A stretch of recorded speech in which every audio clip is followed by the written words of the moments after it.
much longer than all the things I'm going to say, but I'm just going to give you a small preview into some of Dr. Usha Vasthare's accomplishments. She's the co-founder of the Yogakshema Rehabilitation and Wellness Center and has completed her She completed her BSc with rank and gold medal from Bangalore University, MSc with rank from Bangalore University, and PhD in zoology physiology from Mysore University. Her PhD thesis was nominated for the President's Award. Dr. Vasthare did her postdoctoral research on aging in the Department of Physiology, Temple University Medical School. She was a faculty member at the Department of Physiology, Temple University Medical School, USA, for 17 years, research on stroke and spinal cord injuries. I now welcome Dr. Vasthare to discuss a holistic approach to depression with us this afternoon. Thank you.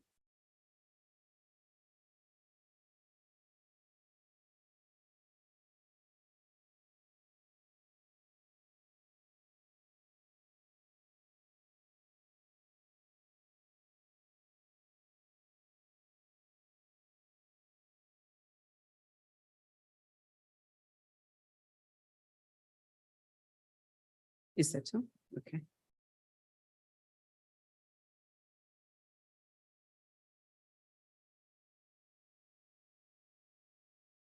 How do I come on?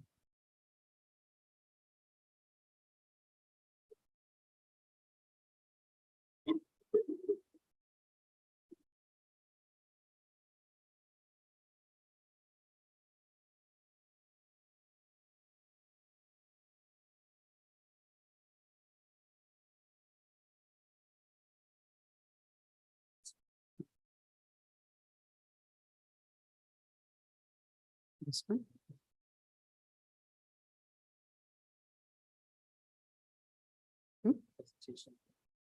Yeah.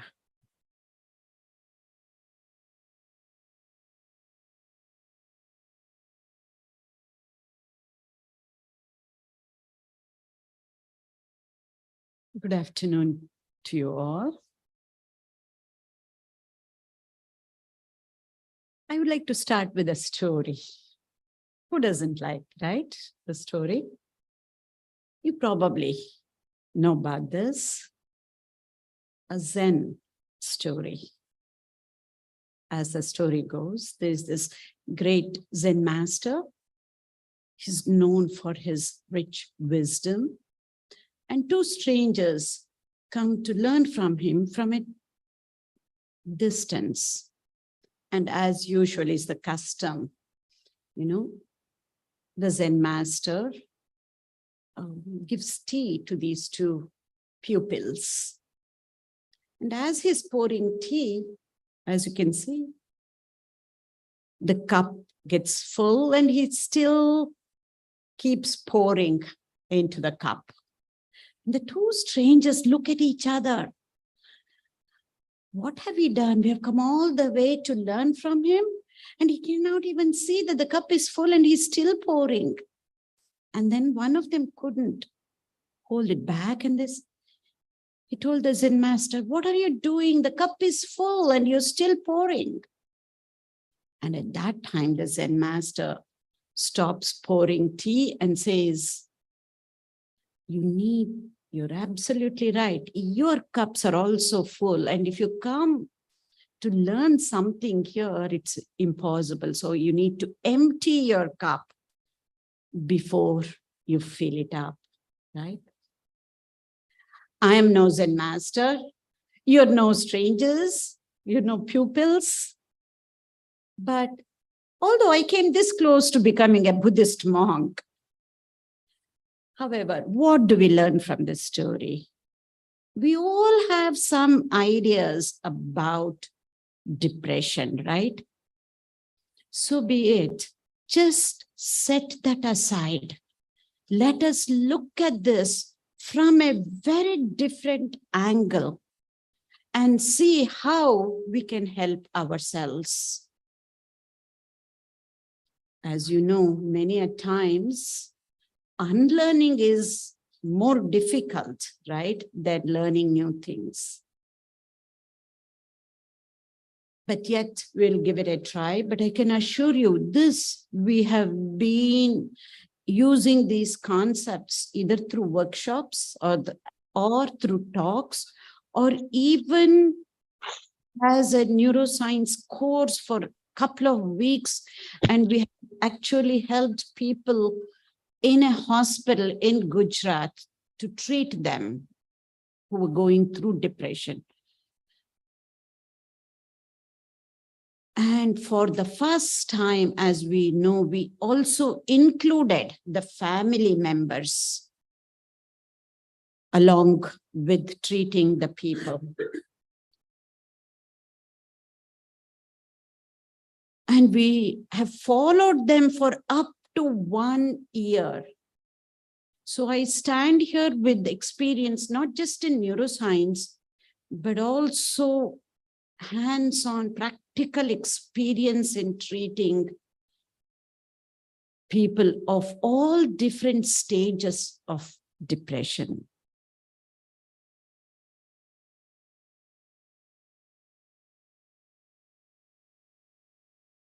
I will definitely give you how to do this, right? However, why should we do this? Has to come from you. The why, I know my why, but each one of you has to figure out your own why. Why are you here? Is it for yourself?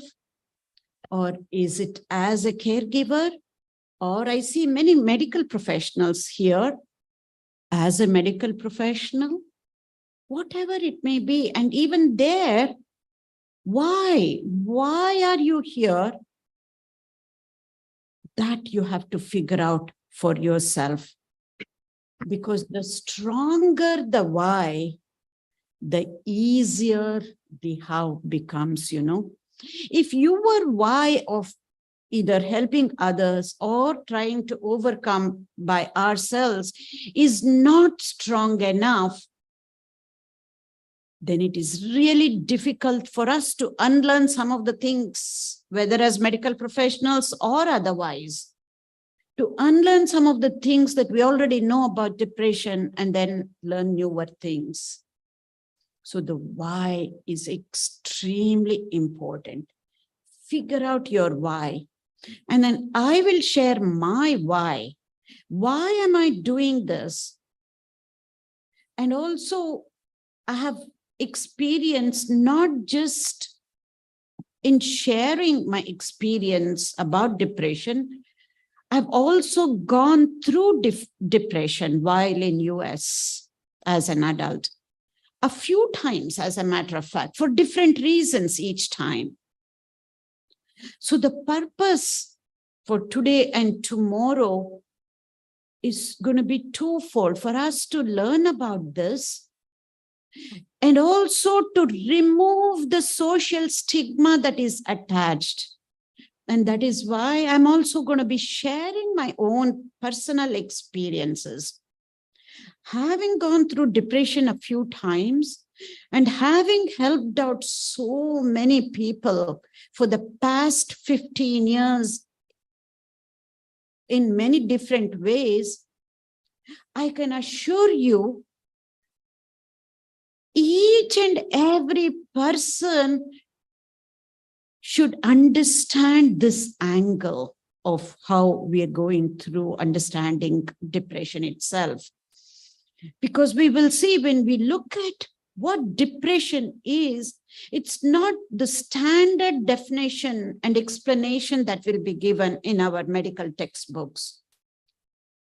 My way is, if we are not leading the life that we would like to, if we do not have zest in our life, if we are not using our potential to the fullest extent possible, I can assure you, one of the reasons is that whatever that depth, that thread of quote unquote depressive mood, depressive thoughts, feelings, whatever you may want to call.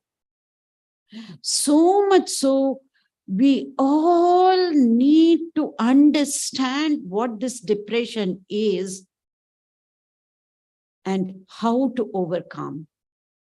But that how can only happen, I can assure you, if your why is strong enough. Keep thinking about your why. And tomorrow at the end, I will share you my why. What was it that helped me to come out? And if I forget, one of you can remind me, or anybody can remind me at the end of tomorrow's session, I will share my why. Until then, keep figuring out your why and make it as strong as possible. Says, I have never met a strong person with an easy past. Not even a strong person. I have never met a kind person with an easy past.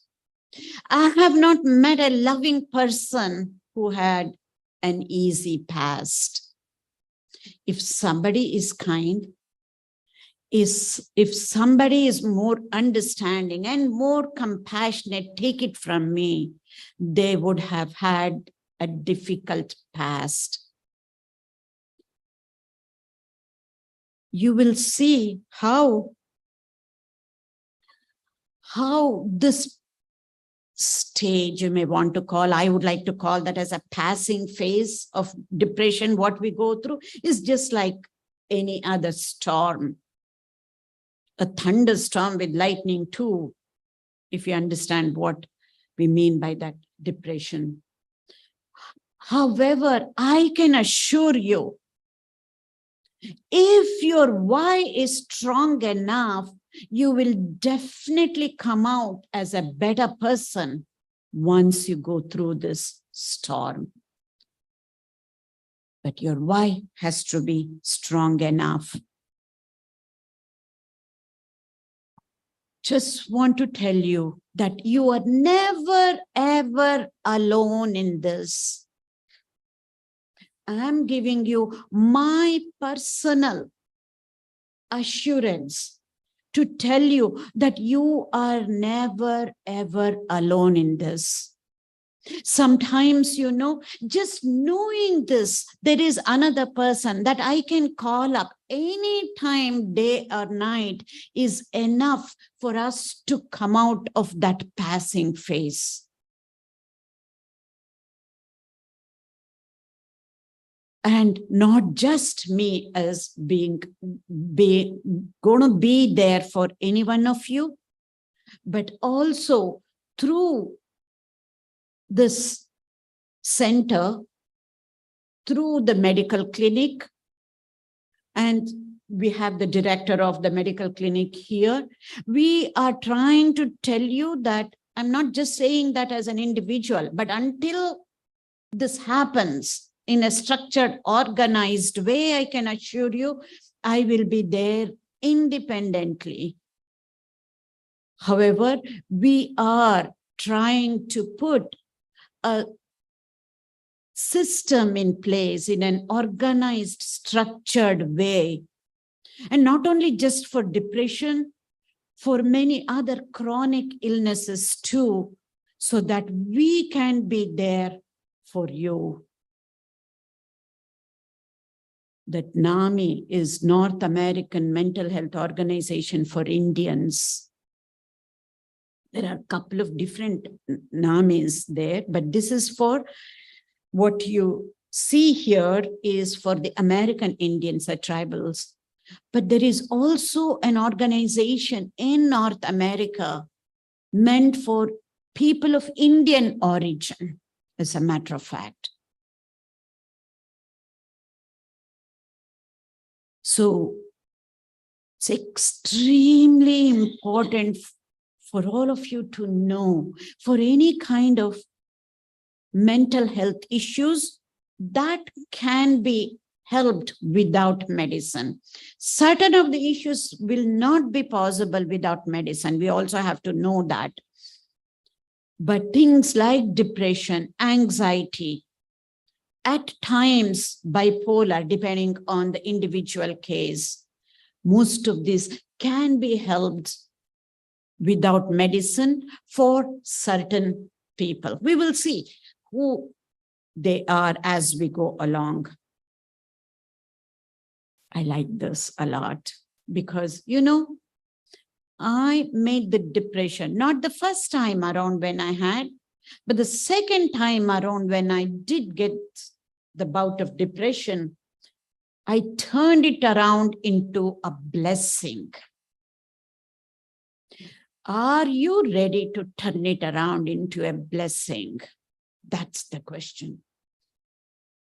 And it is possible to turn it around as a blessing so that not only will you come out to be better than before, and some of you, I see there are from a professional angle or from a caregiver's angle or from a very personal angle too, it is going to be possible to reach out to others and to touch others' lives when we make it as a blessing and come out of this in a beautiful manner. And when we make this as a blessing, again, I will assure you, the life just does not get easier, but we get stronger. The life doesn't get easier, but we get stronger from this.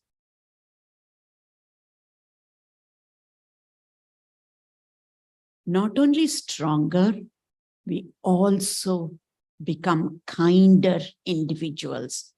We become stronger, kinder, more loving, and more empathetic, more compassionate, more understanding, and also more serene and more active too.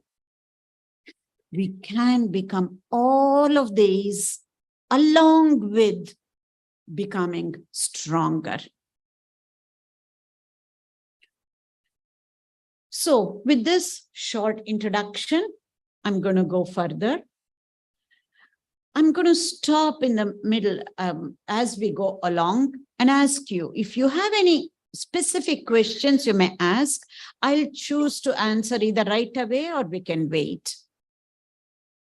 Any questions that you may have with this introduction? Yes, Dr. Charlene. My observation, that's an observation of people that I've looked at in our community. It seems mental health issues are a huge stigma in community and within families as well. So if you don't identify that you're struggling with something, you're not going to seek the help, and it becomes more of a secret. And the person that's suffering with whatever mental health that does not get that help.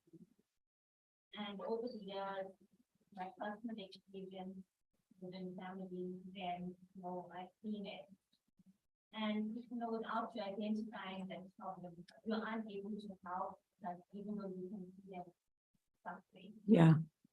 That's so true. That is the reason for the past 15 years after having gone back to India, the organization that I belong to, we are striving so hard to help people to come out of the stigma wherein we ourselves share our experiences. Many a time, some of us who have gone through depression are the ones who are the faculty there to be able to help out others. That is the only way, no other way. People have to feel comfortable. Oh, if she is sharing this in public, then maybe it is okay to share, at least with my close friends and family. Many a times they come over and again they hide, not be able to completely reveal all the information until and unless we have entire information about everything. It's almost impossible, as you know, to be able to help them. Yes, sir. I just like to find out, very often when people are depressed, they say there's a genetic component. Yeah. Or there's childhood experiences that have an impact. And sometimes when we say genetic, we say, oh, you know, it's terrible like that. So that's why Yeah. on medication and that's the one. Yeah, I'll stop you right there. We're definitely going to cover this. You'll be able to get an answer after these 2 days, for sure.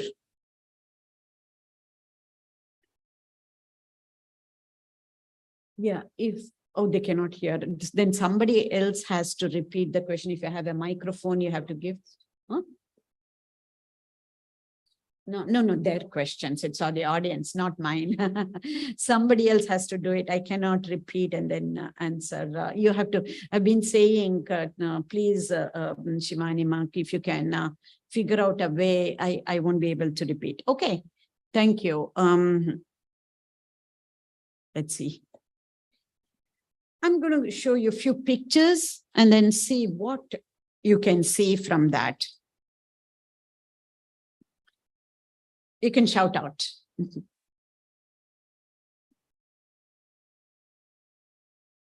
A face. And anything else? Saxophone. Saxophones, a person playing a saxophone. Yeah, you got the picture. You can see a couple of things there, right? We will continue with this. Of course, this is the standard one. We all know this. We don't have to say any of that.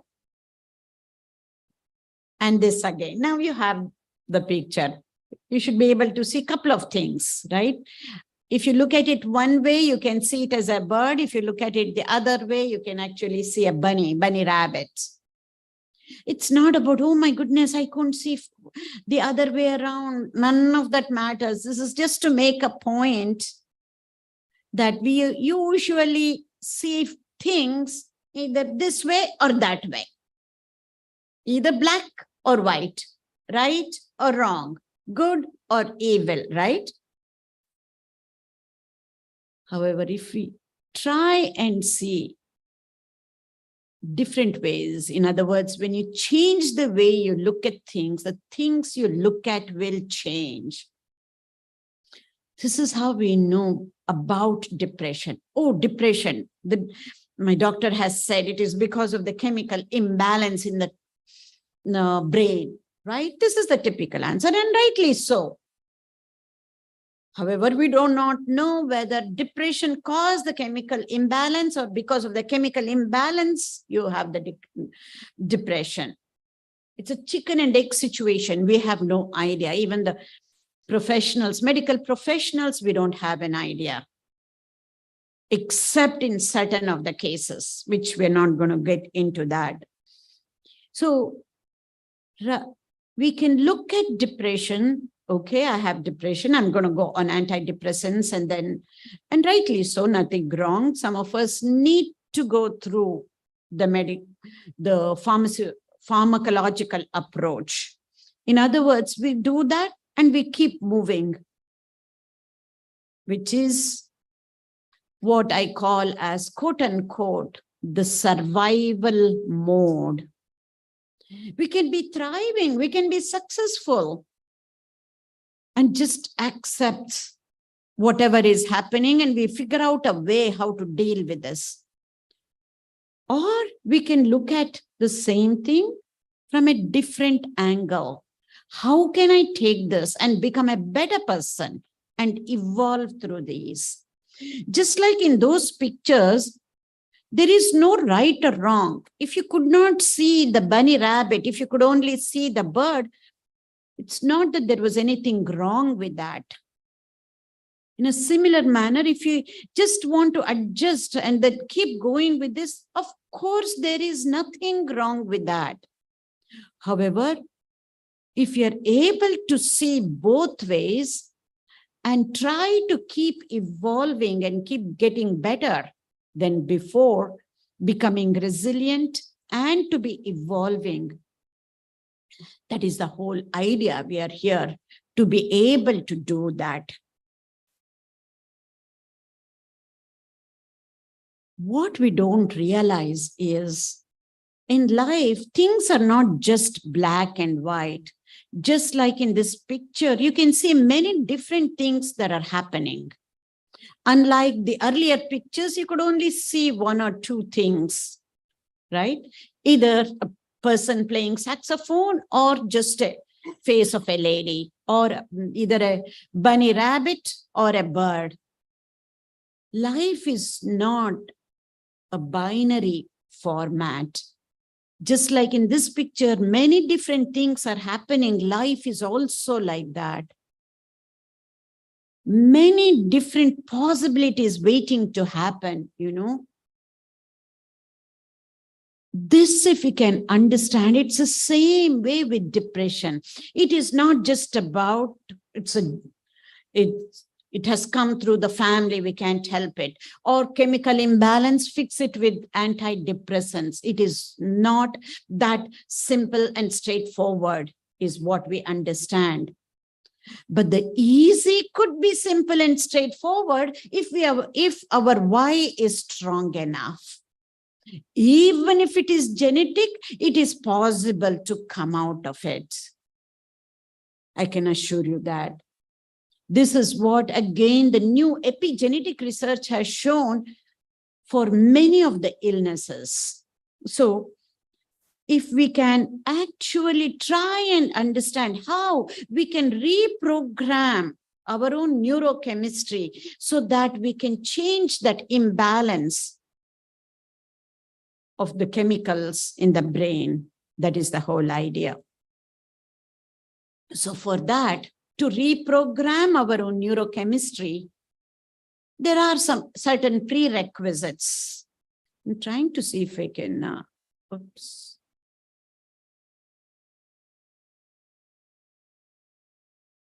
If we can hide that, Shivani Ma, that little bar, because it's probably coming in the way of others seeing that. You have done that. Yes. Oh, okay. Thank you. All right. So there are certain prerequisites if we need to reprogram our own neurochemistry, which is the very first one is genuine self-examination. As it says, knowing oneself is the beginning of all wisdom. And the only way we can evolve is through knowledge.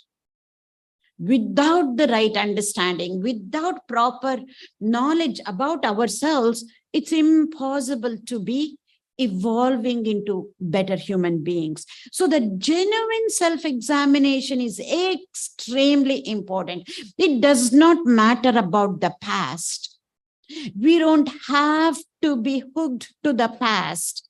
If our why is strong enough, we will be able to be in the present to make a better future. However, we need to be totally honest to ourselves.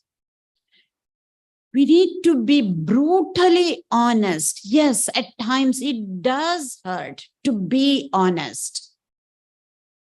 There is no other way, though, other than to be honest to ourselves. Again, whatever has happened in the past, it's not that we can bury it around and then move forward. We need to be learning from the past. Learn from the past, live in the present moment so you can have a better future. However, the belief system that we have right now, either somebody is suffering through depression, your loved one or yourself, and there is no other way, It has affected whatever it is, my work, my relationships, all of this. There is nothing else I can do except keep taking the antidepressants. I have seen people who are taking their antidepressants for 30 years, 40 years, and have attended the workshops and talks to be able to at least help themselves to be able to see what else they can do. Yes. With the belief system, I think that if you take this medical professional like the psychiatrists, in fact, they are partly responsible for inculcating the belief system in the patients. Okay, we won't get there. So this is, I would like it to be question and answer. This is not a forum for discussion about personal discussions and personal comments. Please hold them back. We are here to learn collectively. We are here to learn, not to blame others, not to pinpoint somebody else's mistakes, but we are here to purely learn to help ourselves and to help others. Please refrain yourself from making comments about others, because let us be in a healing space and a place of being non-judgmental. That is where we can really learn a lot. So this is the place. It's not about blaming others. It is about helping ourselves and helping our loved ones, because the whole angle will change once we get into that. This is not about a blaming game. We are here to purely learn some very new advances in neuroscience research that has happened that even many of the psychiatrists wouldn't even know, because there are psychiatrists and psychologists who have attended these workshops. It is so new. We cannot even blame anybody. Trust me. Even there were psychiatrists from UK who have attended the workshop and they have said, we had not thought about it. And of course, that is not the way they have learned. So let us not go into the blaming game. Sorry about that. That's why we are here, even to educate the medical professionals. There are so many medical professionals right here. To be able to learn, these are the newer advances in neuroscience research. So how can we blame anybody? This is so new. It is impossible for too many people even to know or to understand a different angle as such. So what the belief system I was talking about is, we have this belief system, nothing can happen. That belief system we need to change. Yes, if I make up my mind and if my why is strong enough, I will be able to come out of this. That belief system is what I'm talking about, that we need to change. Otherwise, if we have a belief system that is going to pull us down, this isn't going to work at all. Let us change the belief system if that is going to hurt us, and have a belief system which is going to be both helpful and healing for us. And lastly, this is the last prerequisite, which is knowing the neuroscience concepts. So today we're going to be covering many of the neuroscience concepts that we need to have this understanding before we go into understanding what depression is. So all of today, we're going to be covering up the neuroscience concepts, and let us see if we'll be able to cover up all of it today also, because we also have a satsang happening today in the evening. So I would like to finish well in advance so that we can attend that satsang also. And again, we will take it up forward tomorrow. However, just having knowledge is not going to be enough. That knowledge has to be put into action. We can learn about all of this. We will even be able to say that to others. If it remains as knowledge, again, it will not be useful. We need to turn the knowledge into action. Then and only then This knowledge, what I'm sharing with you all, is going to act like medicine. That's why we call this as Knowledge as Medicine series. We did one about understanding about anxiety, just self-knowledge, knowledge about ourselves, knowledge about the neuroscience concepts, knowledge about how the world works, knowledge about how I work and how my relationship is with different people. If we can understand this knowledge itself with the right belief system, and to be able to change some of the belief system that is hurting us, will act as medicine. So let's dive into some of these neuroscience concepts and then go along. How do we think this chemical imbalance happens in the brain? No. Every thought we get releases a chemical. And that chemical that is released in turn will turn into feelings. And the feelings will in turn release chemicals. Again, depending on the type of feelings, the chemicals are released and similar thoughts would occur. In other words, every thought, every feeling we get will release chemicals. And this is the relationship between thought and feeling. Thoughts happen. They happen quickly and fast, right? Whereas feelings stay at the level of the body. Feelings take much longer to change. And we need to put a lot of effort for us to change the feelings. The depressive feelings, we need to put a lot of effort, whereas depressive thoughts, we can keep changing. Many a times, we won't even know the difference between thoughts and feelings. In other words, for that feeling, whatever depressive feeling, the precursor for that is a thought. It would have been a conscious thought at one time. All of this will come together again by tomorrow when we go much, much deeper into this. So even though we're talking about feelings, we need to know those feelings arose because of a conscious thought at some time. Yeah, sure.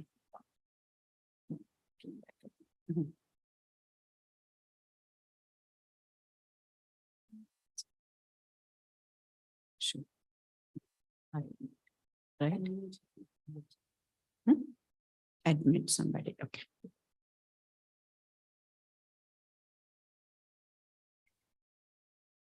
So that's the relationship between thoughts and feelings.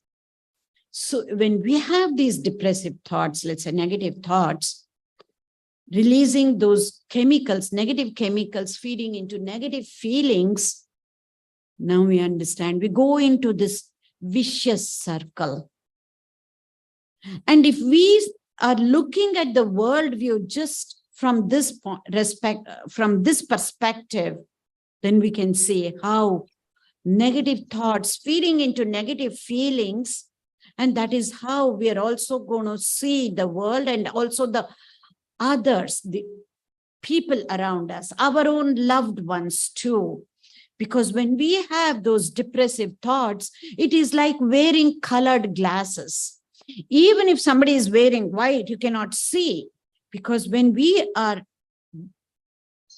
have so much negativity or depressive thoughts and feelings, we will only see such similar circumstances and feelings with others too. Extremely important for us to understand this. So thinking creates the feeling and feeling creates the thinking. As I said, it's much easier to understand about our feelings because feelings are seen at the level of the body. Different types of sensations, different types of aches and pains, tightness, whatever it may be. So we need to recognize this and then We will go into that later tomorrow, but we need to be able to break this cycle. So we need to understand how this cycle works so that we will be able to turn that around rather than being a vicious cycle. We need to turn it around into a virtuous cycle. That's much later. We will get to that later. And we don't realize this. Everything under the sun begins from a thought. A thought producing a feeling and then producing action. So how did depression come into being in many of us? Started with the depressive thought, turned into a depressive feeling, and either we took certain actions that were not as healthy, or we did not take certain actions, either action or non-action. The same way, whether it is with depression, whether with anxiety, then it would be anxious thoughts with anxious feelings, with certain of the anxious actions too.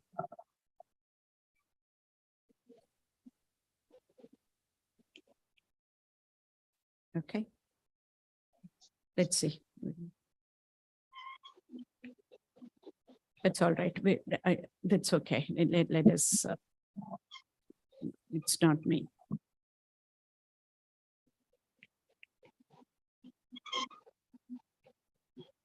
I'm not touching anything. So, yeah. Whether it is anxiety,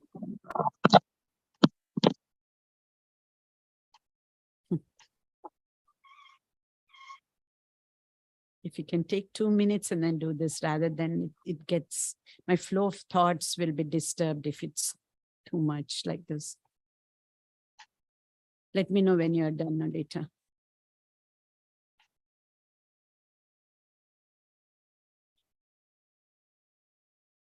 Okay. So whether it is depression, anxiety, panic attacks, type of anxiety, OCD, all of these are types of anxieties, addictions, even chronic pain and stress, they all start from a thought turning into stressful feelings and to either action or non-action.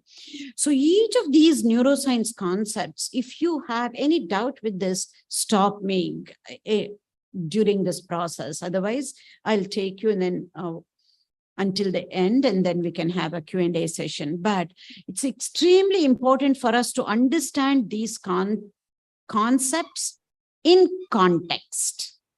So, I know this might be a new term for some of you.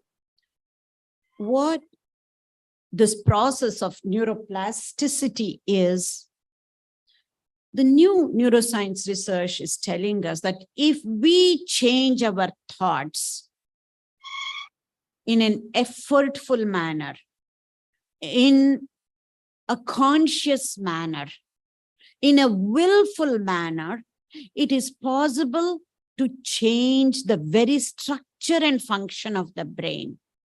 And it's not just the thoughts. If we change our belief system in a particular way, effortful way, willful way, conscious ways, rational ways, we will be able to change the very structure and function of the brain. If we change our perception, if we change our memories, if we change in general our mind itself in a particular way, over a period of time, we can actually change the very structure and function of the brain. This process is called neuroplasticity. If we change our brain, yes, the structure and function of the brain might change, but it's a very short-term change. If we need to make long-term changes in the structure and function of the brain, then we need to make sure just changing our mind is not going to be enough, but we need to put that into practice. We need to change our habits. We need to change our actions. We need to change our experience. Then and only then long-lasting changes in the structure and function of the brain can happen. And this whole process is called neuroplasticity. Why do we need to change our brain? If we need to make any changes in our life, as simple as changing our habits, until and unless the structure and function of the brain changes, we will not be able to change our lives. We will be able to change our mind. We will be able to just change at the thought level. And we can even speak about it. It is somewhat similar to what we do during the New Year. We have New Year resolutions every year. How long will it stay? If we are lucky, maybe 1 month, right?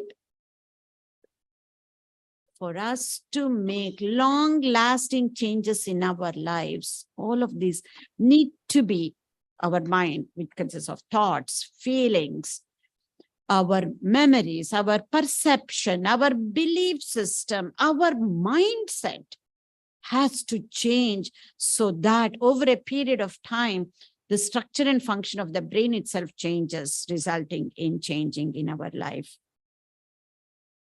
Okay, before I go to a few more concepts, any questions that you may have here?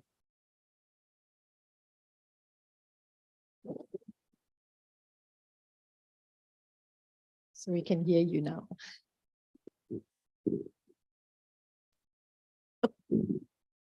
Keep going.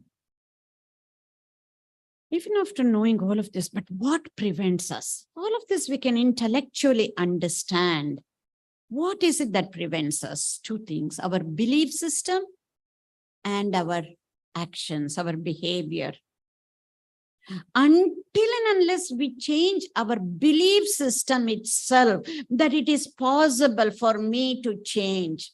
It's not just for depression. These are all general higher truths, which is going to be useful for the rest of our lives for any kind of changes that we would like to make in our lives.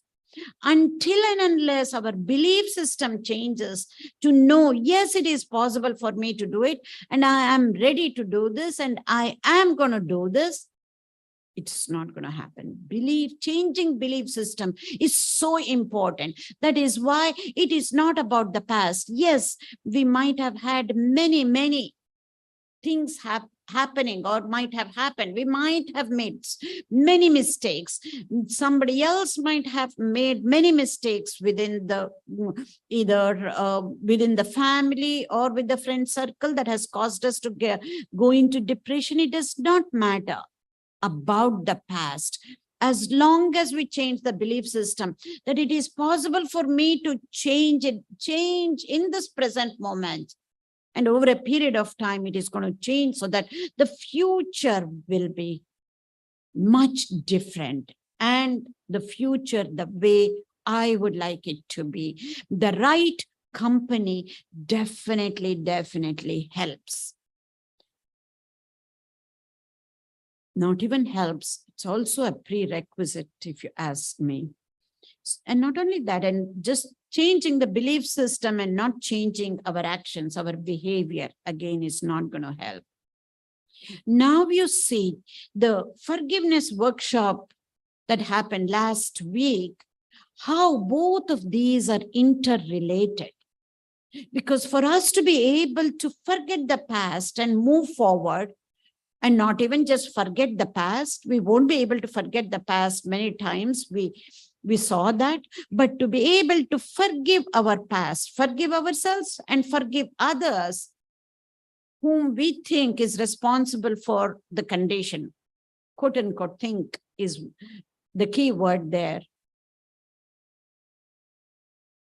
So again, that forgiveness aspect is again tied into this. And not only that, I think we're going to be talking about the importance of interpersonal relationships in the upcoming talks, I think. Again, the importance of interpersonal relationships is also going to be extremely important. So keeping all of this in mind, this is what prevents us to be evolving, to be putting all this into practice. What we don't realize is no matter how we feel, what we think, it's always extremely important to know how we act. So we need to be doing the right thing each time and every time.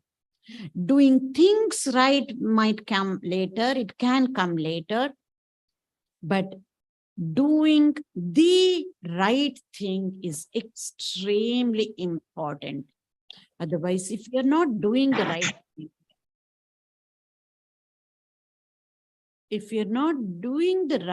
thing, many a times later, there will be dissonance in our lives. At least whatever has happened until now, that is fine. But from now on, trying to do the right thing, to be as kind, to be as loving, to be as compassionate as possible, whether with our colleagues or with our loved ones. Yes, we will have umpteen reasons why we are not as understanding, why we are not as kind and compassionate. And we will have so many different reasons because of such a situation. It is not about others. It's all about ourselves. If we need to be evolving, we need to learn to be kinder and more compassionate. In fact, there's a book by the title Survival of the Kindest. We knew from our childhood days, high school days, when we learned the theory of evolution about Charles Darwin, survival of the fittest, right? Now they say it is the survival of the kindest. This is the new neuroscience research is directing us. And then the very next question comes about, how is it possible to be kind in such a society? Not just in this country, anywhere for that matter. In such a society, how is it possible to be kind? That is when we need to be even more kind. That's another topic. We will think about that later, or discuss that later. But to be doing the right thing each and every time, to be evolving, this is what it means. Otherwise, we will be surviving. We will be highly successful. We will be thriving. We will be highly qualified, highly wealthy, but may not be evolving. So why? Why is it so difficult for us? Again, what is it that prevents us? Science tells us that our mind and brain acts like Velcro for any negative experience, negative memories, negative feelings, negative thoughts. They act like Velcro. In other words, anything negative sticks like Velcro. However, for the same positive experiences, positive feelings, our brain and mind acts like Teflon material, which we know it's that non-stick chemical that is coated on the pan. It gets washed off. This is for everybody, without any exception. For each and every person, this is what it is. Can we say, oh, it's because of the society I'm like this? Can we keep giving that reason? The society or the people who are surrounding us will always be themselves, whatever it is. If we have to evolve at an individual basis. Without us evolving, we cannot expect the other person to behave in better ways or the society to be evolving if we are not evolving at a personal level. Irrespective of how it is outside circumstances, whether within the family or in an organization or in the society, can we focus on ourselves to be evolving? Because this is the nature of the mind.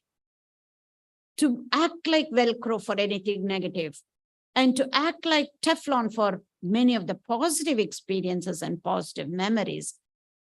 And knowing this, can we change? Only it is that knowledge that will help us. What happens because of this negativity bias? As you can see,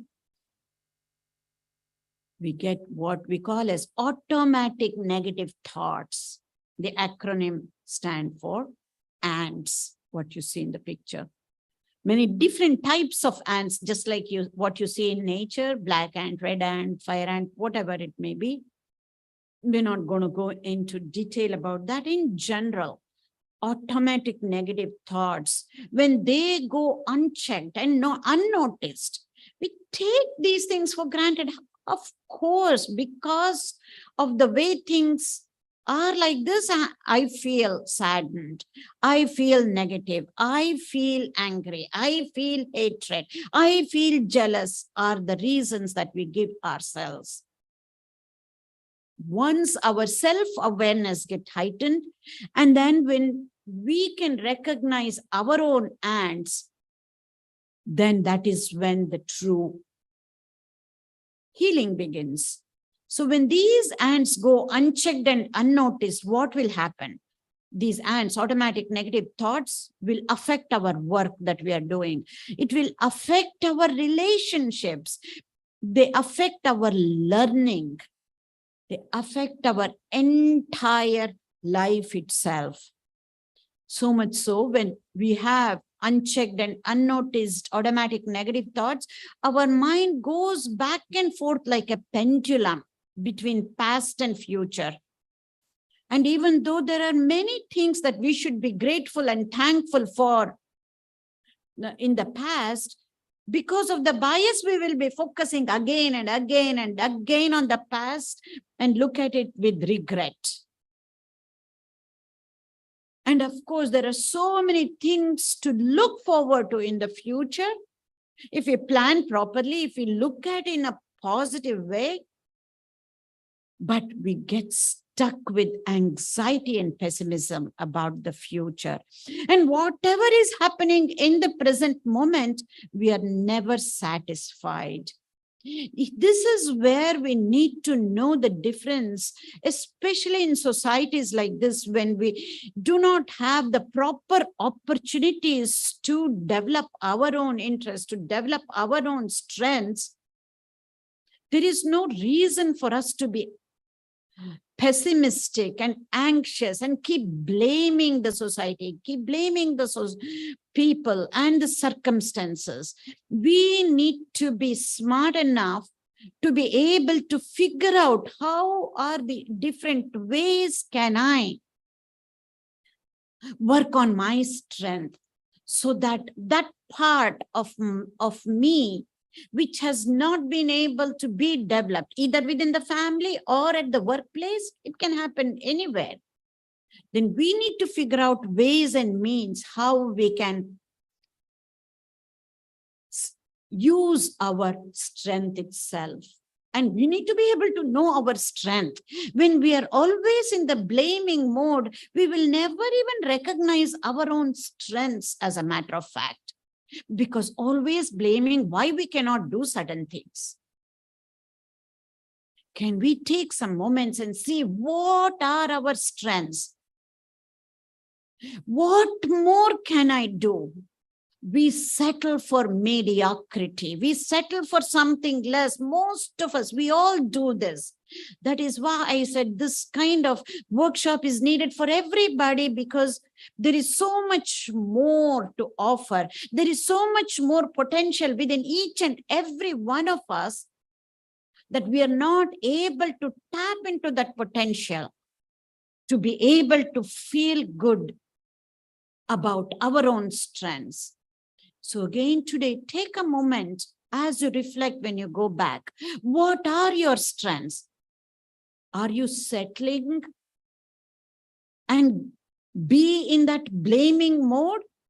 Or figure out the strengths and see what is it that you can do.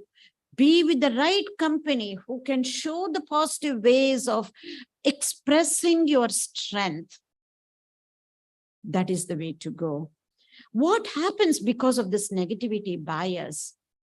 Whatever is happening in the present moment, as I said, is unsatisfactory.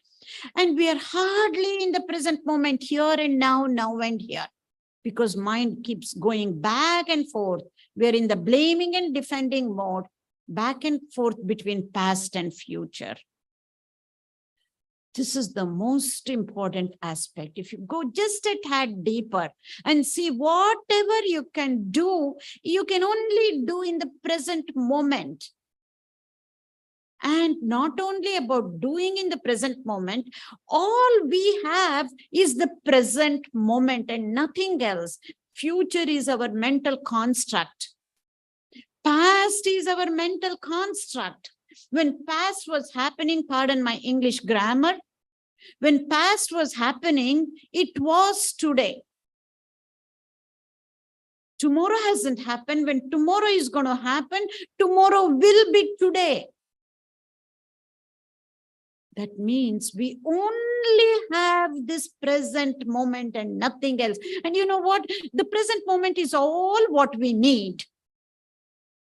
So if you look at it this way, all you need to do is to take care of one moment at a time.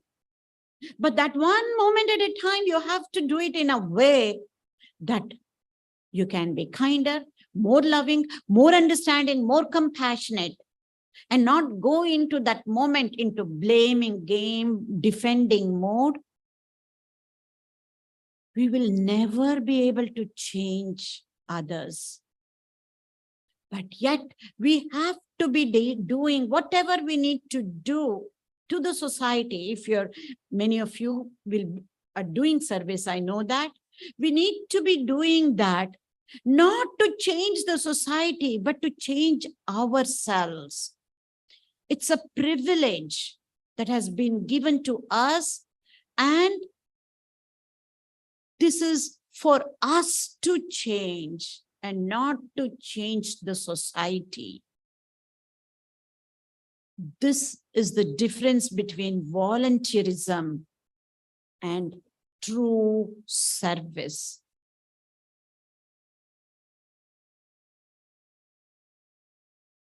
For many decades, without truly understanding the depth of service, I was also volunteering back in US, many different ways of volunteering, but I was saying I was doing service. Only later did I know the difference. That is why whenever I get an opportunity, I try to tell the difference between volunteering and true service.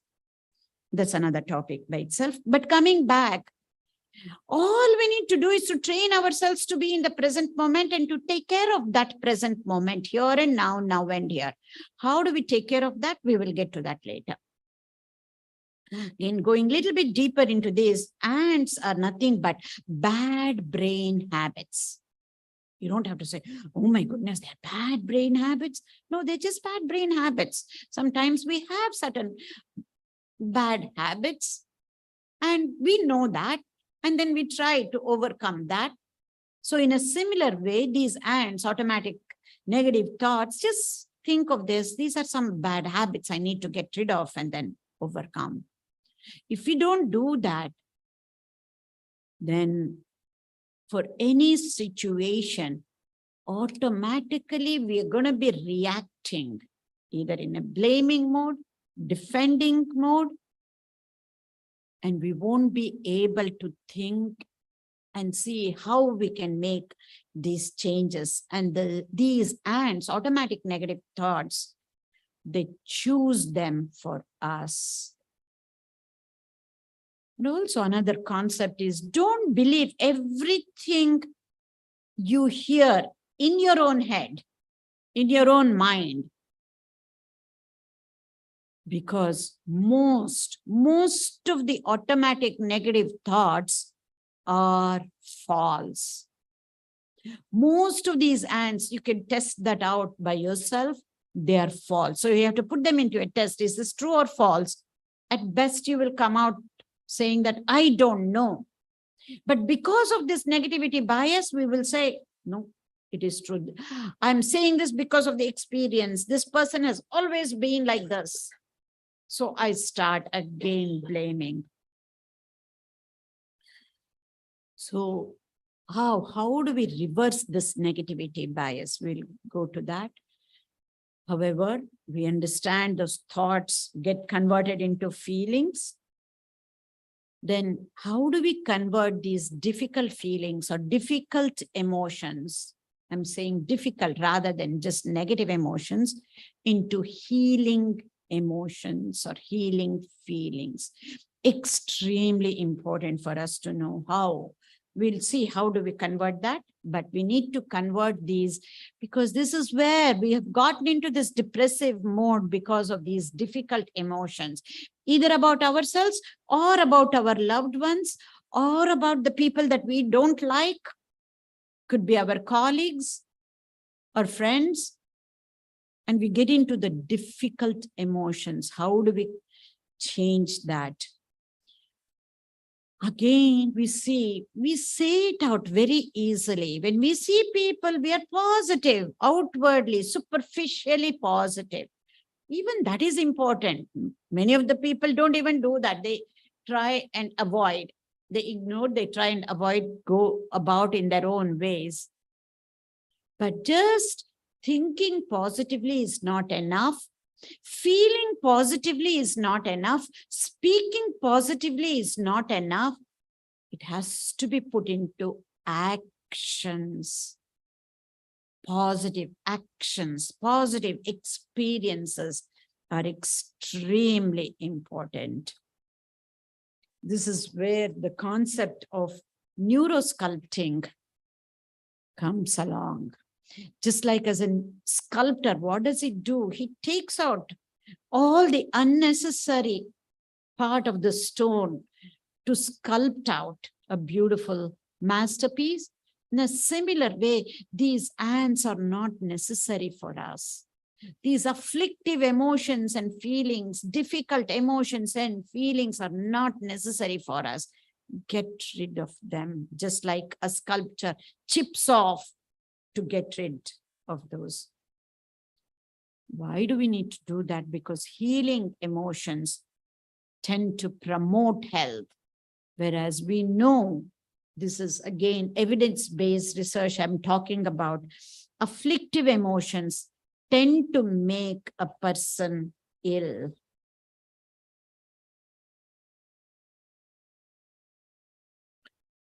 Any questions? Can I continue with more concepts?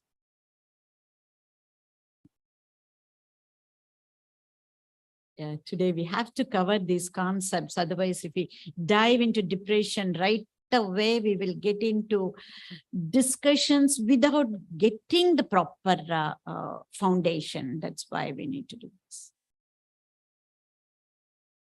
All right, we'll move on.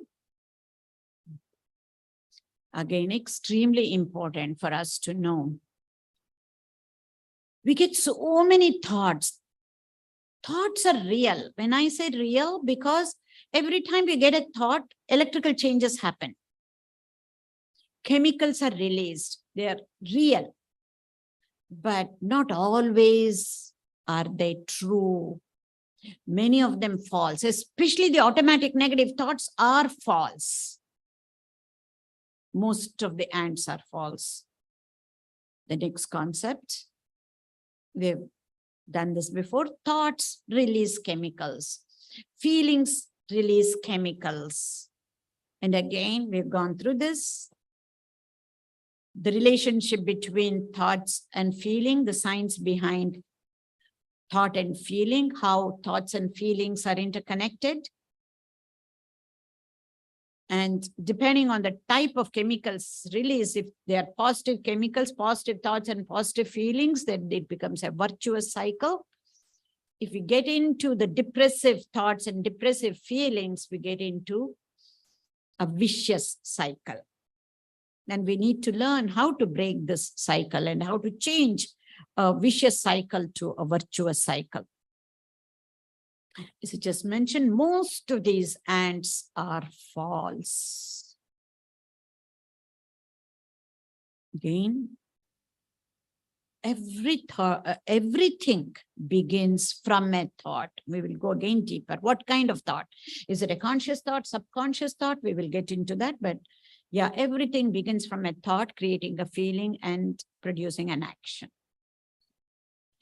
We'll briefly understand what mind is. If we can say, we can classify the mind into two types of mind, which is habitual mind and the willful mind. Habitual mind can also be called as subconscious mind or non-conscious mind.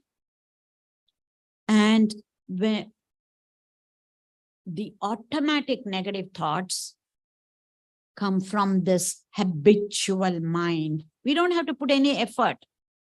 It's become a habit. And so is stress. Stressful thoughts, stressful feelings, all of that comes from the habitual mind. Depressive thoughts, anxious thoughts, compulsive thoughts, obsessive thoughts, all of this again emanate from the habitual mind. Whereas the willful mind can also call that as conscious mind, rational mind, willful mind. And these are some of the qualities of the willful mind: the willpower, the discerning power or the discrimination power, the self-awareness, free will, the power to choose. All of these are functions of the willful or conscious mind. And we need to be using this mind, conscious mind, for us to change, for us to transform. We need to be using this willful mind. And willful mind is what separates us from the rest of the animal kingdom. Only humans have this willful mind. Humans have this discerning power. Humans have the power to choose to the highest extent. And this is the mind we need to be using more and more and more as human beings to be evolving. So we're going to get into the structure of the brain.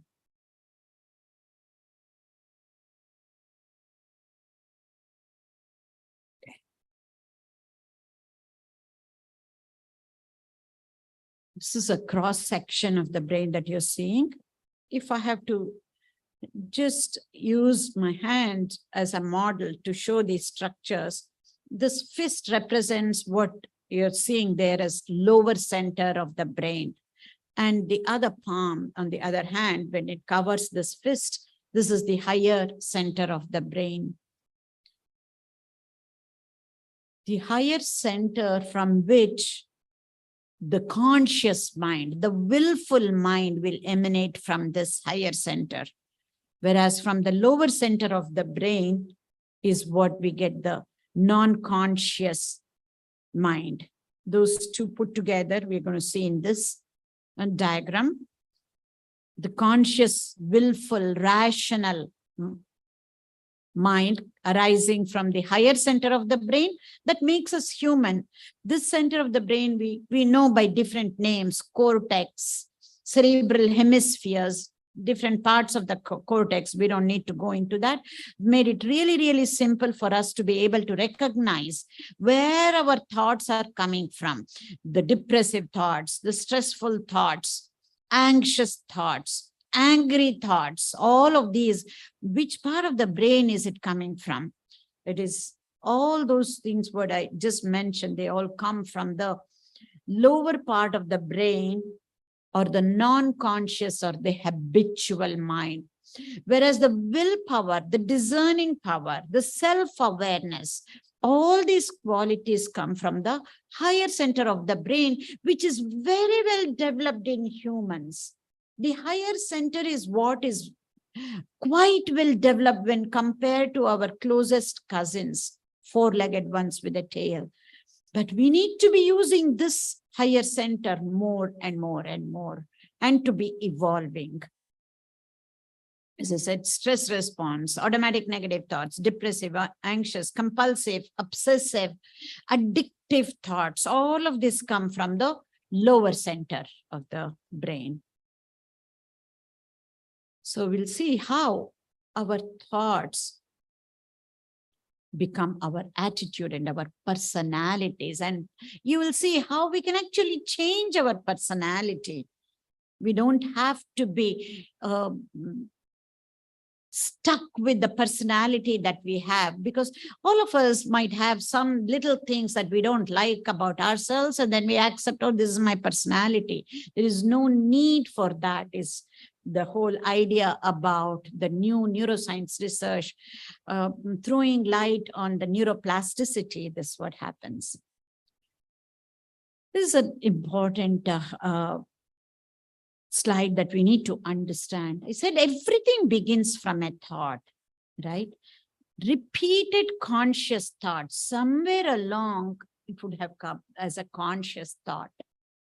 When the conscious thought coming from the higher center gets repeated again and again and again, it becomes non-conscious or automatic thinking. It's called habitual thinking, or unconscious people would call that. I would prefer to call that as non-conscious.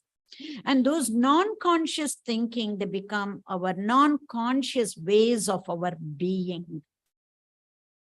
And that later on becomes nothing but a habit.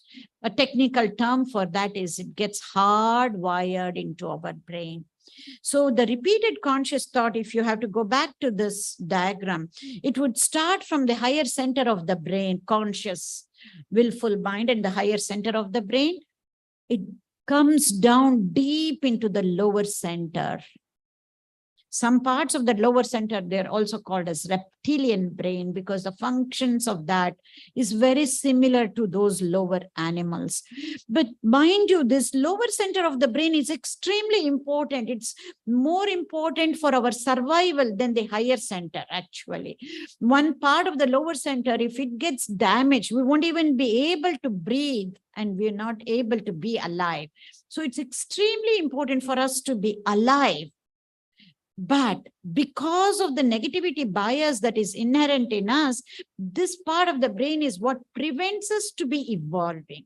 Once we understand this dynamics, then we will be able to start with conscious thoughts and change that, and then change the wiring, hard wiring, which is nothing but the habit. We'll be able to change those habits. That's why we call that as rewiring of the brain, or at the chemical level, reprogramming of our brain. This is how we actually reprogram. When we actually reprogram, our attitudes change, our personalities change. This is how reprogramming happens, starting from conscious thoughts. Keep repeating until we have replaced the old unwanted habits, old unwanted habitual ways of thinking. When we use the word habit, we only think about the actions, right? Much more than actions, we have to go at the thought level. These repeated conscious thoughts, whichever way, the way we want it, we keep repeating until it becomes rewired. The hard habits getting hardwired to brain. If we keep repeating that, it becomes rewiring. Rewiring at the neurological level, reprogramming at the chemical level, you can say. And now you know what this slide means. If you have any questions before I move further into more concepts, can do that. Now is the time to ask any questions.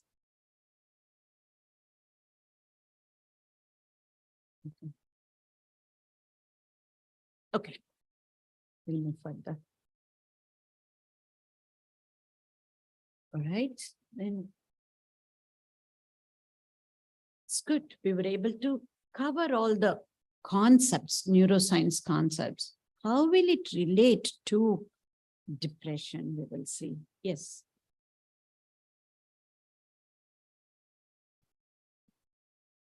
Thank you, Ushama. I know you may come to it later, but when you have those negative, so everybody's going to walk out of here feeling very charged, very positive, very deep in thought, and then they're going to see somebody that they don't like, who doesn't like them, and you immediately get set into a spiral of now getting more negative.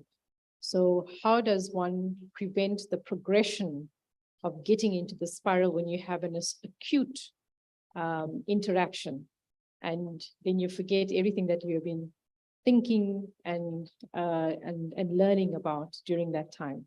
Yeah, such an important question, Shivani. This happens for all of us, and things won't change overnight. That's why I keep going back to that why. If we don't know why we are doing all of this, if it's just to overcome depression or something, I want to, that's a very weak why. And so as soon as we get out, things happen the usual way. If our why is strong enough to say, no, whatever I have been so far, so be it. It's irrespective of the other people. What happens here is so important. And the way I have to evolve is, then we have to be thankful for that person. And at least in the beginning, outwardly, that we do, outwardly, we try to be nice rather than avoiding. Maybe that is the way, rather than ignoring and trying to use a different route. Outwardly, thinking in a positive way, probably speaking is very easy. Even though you're thinking negative, you speak positive. There itself is the dissonance that is caused. There is no disharmony between how we feel about the person and what we are saying. That is what makes it even harder to change. At that moment, if we can remember ourselves, I want to use this opportunity to evolve, and genuinely show interest or genuinely see something good in that person and genuinely prevent that hard feelings because of that previous association that happens, then at that moment, we have evolved. And this has to happen many, many times. That's why I always say, if you're working on any relationship, any relationship for that matter, it does not matter.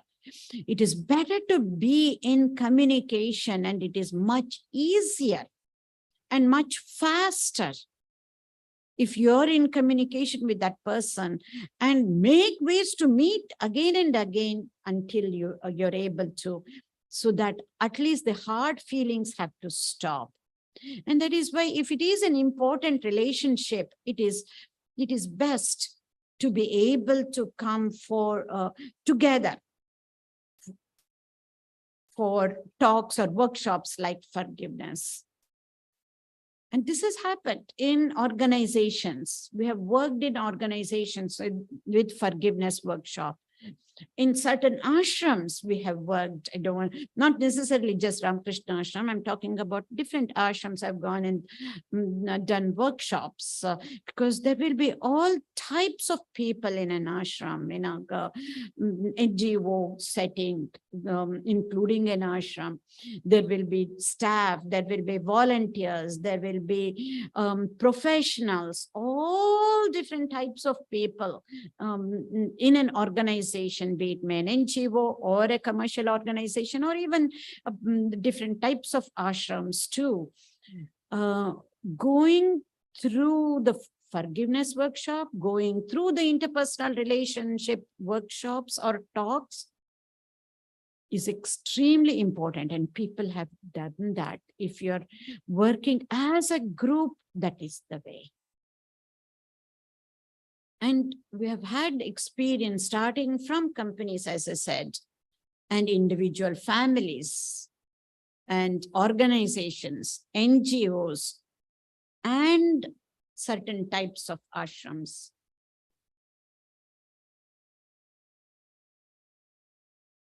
Yes.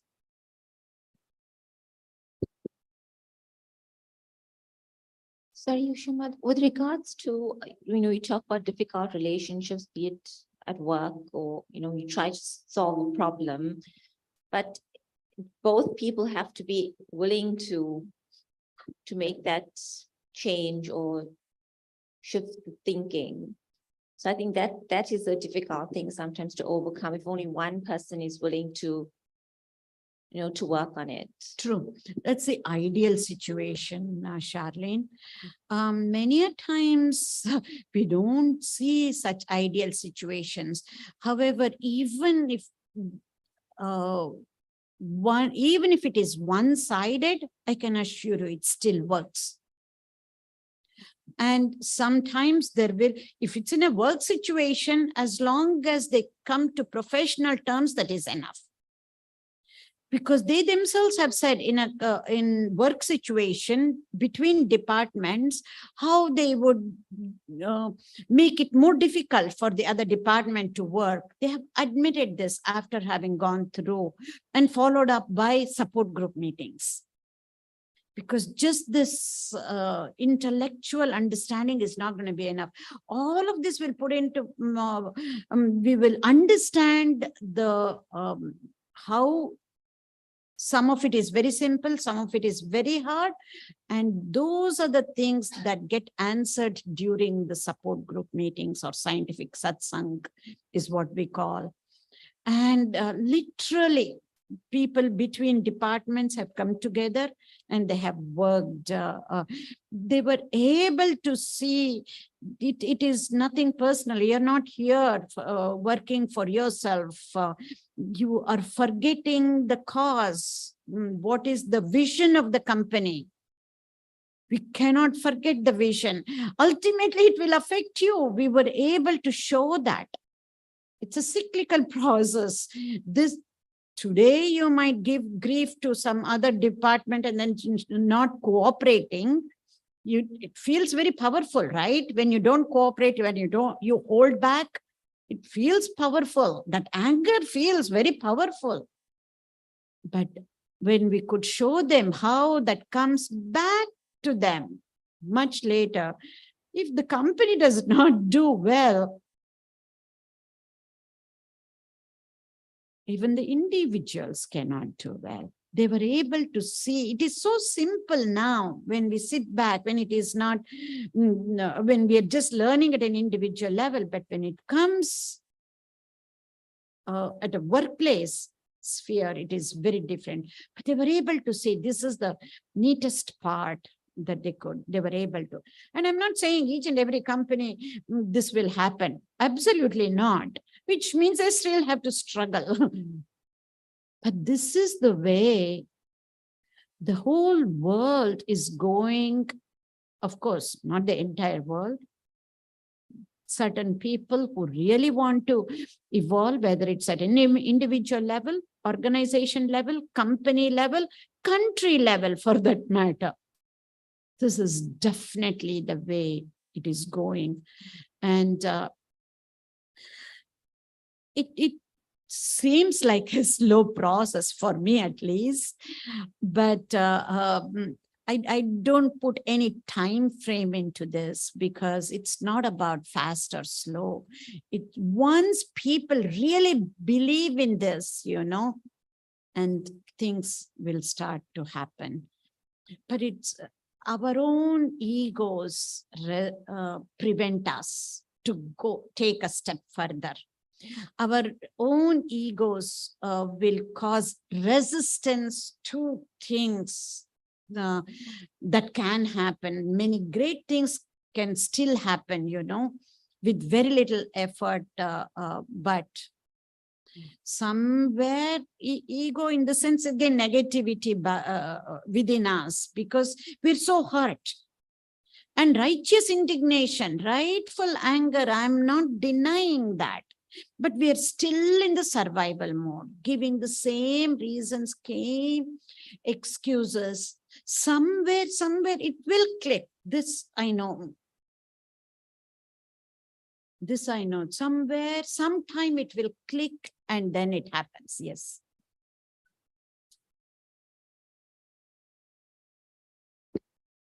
Yeah, I think perhaps your analogy of the hot charcoal is helpful there, Yes, because absolutely. it's very difficult to make that first step. So maybe you want to Yeah, talk about that again. sure. You know, when we have that righteous indignation, that their hatred, anger, and whatnot, all these afflictive emotions is like holding on to red hot charcoal, aiming to throw it on that person who has hurt us. But before we can throw it, what's happening to our hand? That is getting burnt. When it gets burnt so much, we cannot even aim properly. There is a way to work even with such people, but not with this kind of anger and hatred. That's why, you know, if you guys are familiar with Thich Nhat Hanh, great Zen master, passed away just a couple of years back, was in the Plump village in France. He was also nominated for Nobel Peace Prize, but he didn't get it. He worked in such a peaceful manner. There are ways.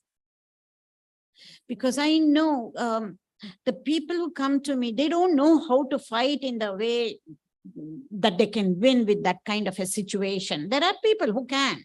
That's a different, they won't come here. If people are coming here to understand, to change, then they're looking for other ways, peaceful ways, but don't know how, right? But we have to take that first step. Until and unless we take that first step, then it becomes so easy. We don't see that.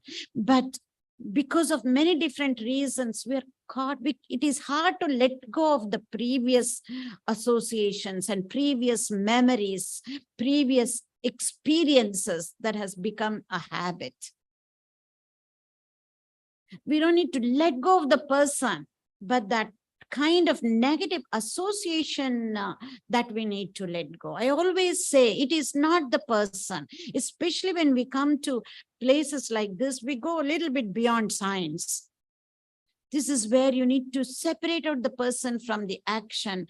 For such actions, separate that person out and then regroup yourself with the right type of people who give positive energy.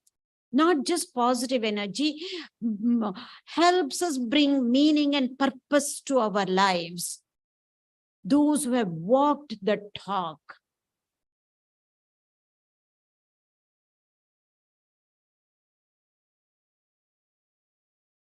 And I know this first step is always tough. At least I'm saying you won't be alone. Sometimes I have taken the first step by being alone. Alone, I've taken the first step. At least here, if there are people, you won't be alone. There are others who have taken that path, and so that it can be joyous. It doesn't have to be so hard. That's why I always say, whatever it has taken me so many years, for somebody else, it doesn't have to take so many years, because I had to figure out certain things, how this should work. But when we work as a group, then it is a very different thing. And it will be a joyous experience for us, for the family, for the organization, for the workplace, and for the society at large. It's just that we need to train ourselves to focus on the good things that is there in each and every person, each and every society. There is always something good. We need to figure that one out and keep focusing on the good things and keep manifesting those good things first within the person, first within ourselves and within others around us and within the workplace and then the society. As long as we make a shift, we need to keep on giving. We need to keep on giving. And when can we keep on giving? Only if it makes us happy. If we are focused on the results of what we give, we won't be able to. This is what we need to train ourselves to be happy when we give. All of this, honestly, I figured it out with the help of course, many of Western authors, Western poets, Western leaders, and many of the sadhus. There is no difference between the two, as a matter of fact. The difference in terms of what we learn. But there's a huge difference between the two, the sadhus and others. The sadhus would do it selflessly, whereas everybody else in the, whatever I have learned in the management schools that I have, the books and the workshops that I've attended, learned a lot, but there is always, there is nothing wrong with that. Always some selfish interest, personal interest, of course, nothing wrong. Nothing wrong with that. Whereas with our sadhus, this is where we learn, irrespective of how others treat them, how they just give back only love and understanding and to forgive others. They don't even use the word forgive. This is the secret of service that I have figured out, which I was I'm giving it away. I was going to bring this in on Monday's talk, but I'm just going to give it away. If we really need to understand and learn about just giving selflessly, all of that is big words, yes, we use, but just to be giving, and then we will see what that means, selflessly. We just have to watch the sadhus of Ramakrishna order, and then we can learn so much. Just selflessly giving, and then without expecting anything back. And on top of that, they'll be praying for the good of others. If they can do it, this is what we need to learn from the sadhus. We don't have to be wearing orange colored robes to be doing that. Let us take just workplace, because that is what we talked about. Can we keep giving and expecting and praying for that person who has wronged us? It is possible. And see the peace within. Literally, this actually works like a miracle. When I say miracle, only because, not for any other reasons, instantaneously it happens. That is why I call it miracle, instantaneous. When we go out, when we meet somebody whom we have certain hard feelings, that moment feel really positive about that person. Focus something on something positive in that person and see how you feel. So much restful, peaceful.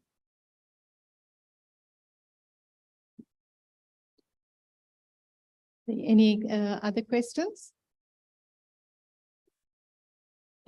So we have about 15 minutes before satsang, and we're hoping that you could all have a cup of tea before we go into satsang. So I'm sure that everybody could be sitting here for another 4 hours. But we'll have to postpone it to tomorrow so that you can continue to think about what has been said and come back with questions tomorrow as well. I think Ushama has given us a perfect exercise for the evening, is to think upon those that are creating hurt or the negative emotions in your life and think about one positive thing about them. It's not an easy ask.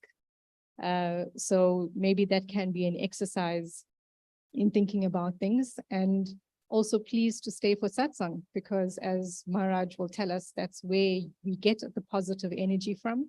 In a passive way, where we're not even conscious about the positive energy that's coming up.